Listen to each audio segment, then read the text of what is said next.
Santa Margherita, buongiorno.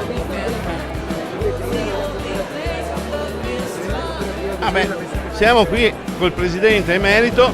Santa Margherita, ci dici due cose, no? Con questo signore siamo amici da una vita e stimo molto l'azienda Santa Margherita da tanti anni, molto rappresentativa del nostro territorio, che comprende una dock importante e soprattutto delle punte che meritano davvero di sfidare i grandi vini del mondo. Dopo una presentazione così del presidente emerito, io non so,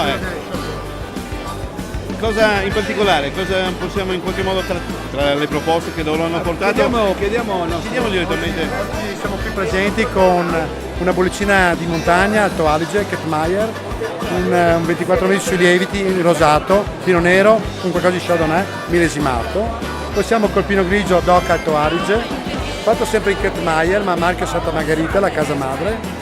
E poi abbiamo la proposta di riserva della nostra cantina a Lamole, Villaggi di Lamole, sopra Grevi Chianti, Lamole di Lamole, la riserva 2013.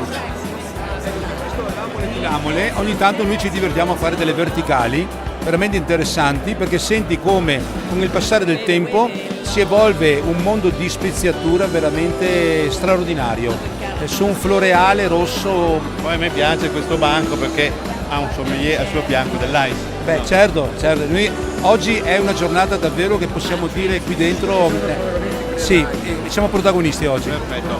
Mi ricordo il suo nome? Io mi chiamo Pirrotta Giuseppe, faccio parte dell'azienda e seguo tutto il mercato del nord-est d'Italia. La ringraziamo, in bocca al lupo.